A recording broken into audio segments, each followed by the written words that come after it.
Hi everybody, I am SS the Showstopper and welcome to my channel. For those of you who are just scrolling, browsing, passing through, thank you for stopping by. For those who have subscribed, thank you for your subscription.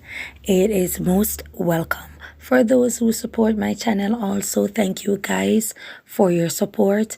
I've been quite busy. There are persons that I remember that I do counseling every now and then, and there are persons who I have to pay a lot of attention to and I have to give them my time, make it available for them. And so it takes away a lot of my time for my personal life and also to do vlogging. But I am still here. I'm still about my business. I'm still doing what I have to do. Now, I have spoken before. I know a lot of persons from the Gaza camp do not like me because they say that I'm not Gaza or I do not like Vybz Kartel or anything like that. And I've spoken so many times that I am not the person who holds any form of emotional attachment to artists.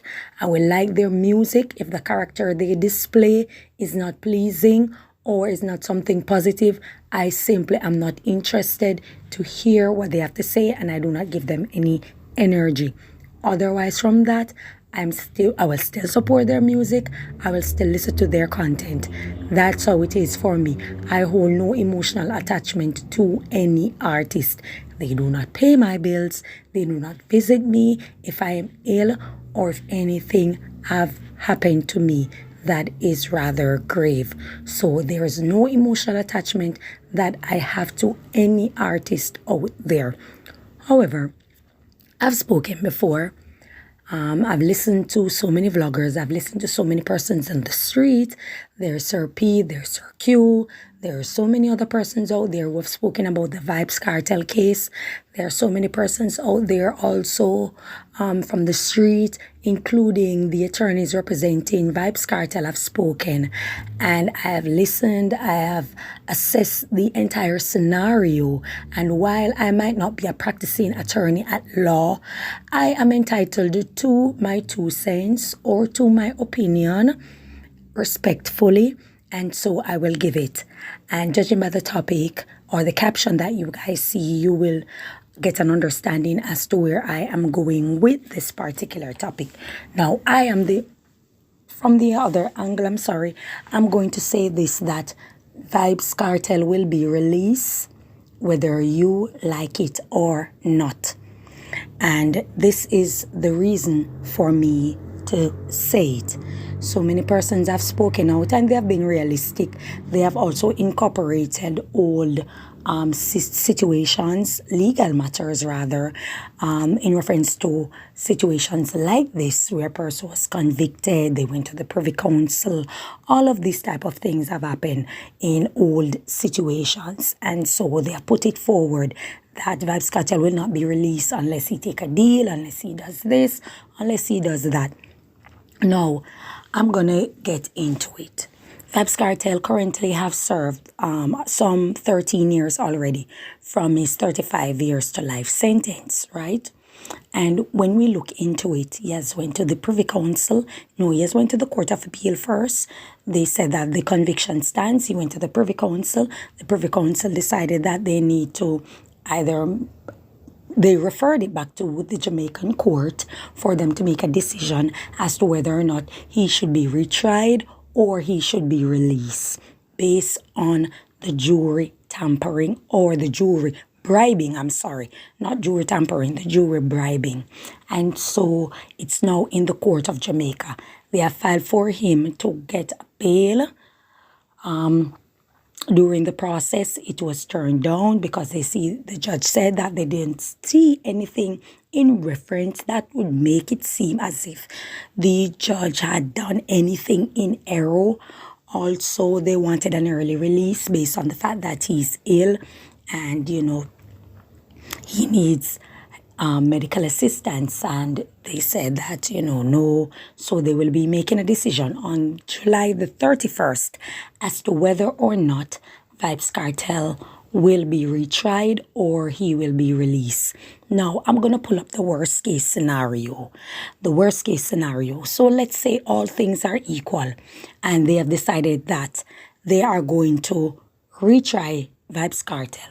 Now, when they decide that they're going to retry him, they're going to go through the whole court. So let's say all things are equal, right?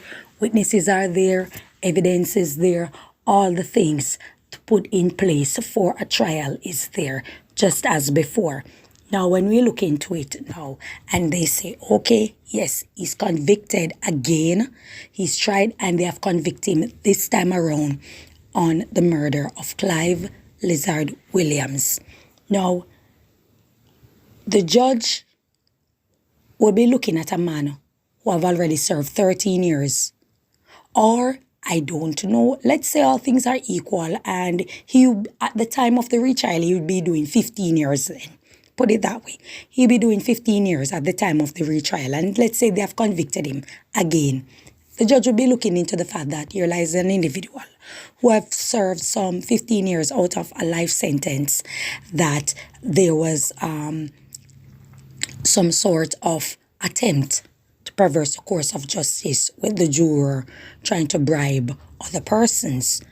And so when looking into that situation thrown away, coming forward, he's convicted again. He has done 15 years out of his time. All of that will be taken into consideration. All of that will be taken into consideration. Also, his health will be taken into consideration. Now, I don't know of anywhere in the world that a conviction is thrown out based on the fact that the convict is sick and need medical attention. I don't know if it has happened anywhere in the world, but that was also part of the argument the defense was pushing. I don't think the judge would be looking into the fact that, yes, he's sick, so let's release him. I'm thinking the judge is going based on him serving 15 years. Third, remember, I say all things are equal. This is a hypothesis. All things are equal. He would be on trial after serving 15 years, right? So it's an example I'm pulling, right? The judge would most likely be looking from the time he has been incarcerated. So it would have been 15 years. And his previous conviction was 35 years to life. And I think they took 3 years off it. 3 years because he was incarcerated for 3 years prior to his trial. So I think he was doing some 31 or 32 years for it. The judge is going to take all of that into consideration. Now, upon taking all of that into consideration, I think it is possible when looking into it, and also the fact that there is a convict that was doing 15 to life. So upon that trial and conviction, that convict would have done his time. Whether or not the Privy Council decide that they are going to quash it and refer back to the lower court to make a decision on whether he should be released or retried. An inmate, a convict, then was given 15 to life. Now, upon giving 15 to life, will the judge re-sentence him on Jamaican soil to serve another 15 to life in prison? I highly doubt that. So when we look into all of that, including other persons, other co-accused on the case who have way lesser sentence than Vybz Kartel, I'm thinking that the judge is going to look into all of that and take into consideration that here lies an individual also who have done his 15 years, who is eligible for parole. Vybz Kartel have done 15 out of the 30 plus years. And his health is gravely deteriorating, even though his health would not be paramount in the trial, rather than his sentence and him already being incarcerated. So I'm thinking that they're going to take all of that into consideration. And when the judge take all of that into consideration, they are going to exercise some amount of leniency. Because what we are seeing is that he has a large fan base in Jamaica. I won't call it fan because I don't like the word fan, because fans buy, fans support all the way. But let's say for argument's sake, they are fans. He has a large fan base on the soil of Jamaica, right? Take our worldwide or the Caribbean islands. He has a large fan base on the soil of Jamaica. His fan base have already been silent, right? Have already been silent and have been silenced in more ways than one by vloggers, by the court system, by the media, who have already tainted the character of many of Vybz Kartel supporters. And so with all of that taken into consideration, there is something to be said about his impact on society and his condition, where his health is concerned, all of that incorporated. I'm thinking the judge is going to use some amount of leniency. I also think it is wise for Vybz Kartel to not post anything that is condescending, anything that is disrespectful, abrupt, or rude when it comes to his case. I see him posting, and he's posting about his personal thing, in reference to his daughter, rather than his case now. And that's a good thing, you know. So I'm thinking that he should focus more on his personal life and what's taking place, rather than posting about the case and making condescending remark. It's not going to sit well for him when this thing goes out. Remember, guys, initially I pull worst case scenario. So all of this that I just explained to you are all worst case scenario. So if he's retried, let's say 2026, then 2025 going 2026, he would have served some 15 years, right? He's tried, he's convicted. They have to look into the fact that this man have done a lengthy amount of time in prison, right? They have also have to look into the fact that his impact on society have diminished, have lessened, and him coming out with his health and his condition, and him knowing that he will be under scrutiny by law enforcement and by the system, or law enforcement / the system, he would know that he should move wiser or smarter, you know, stay out of the public eye and lay low, because not only will they be on his back, his arch rivals and other persons who he have had run-ins with or issues with prior to going to prison. You understand? He would have to take into consideration that those persons also want their pound of flesh. You understand? And they most likely want it from where it does the most damage. So when we look into all of that, the judge, him or herself, is going to say, I strongly believe that looking into it, we have seen wherein the impact that he has. He's not going to say it publicly, but we know all of that will take into consideration the influence that this man has had in society while he was free and while he was incarcerated, straight up to some, let's say, 9-10 years.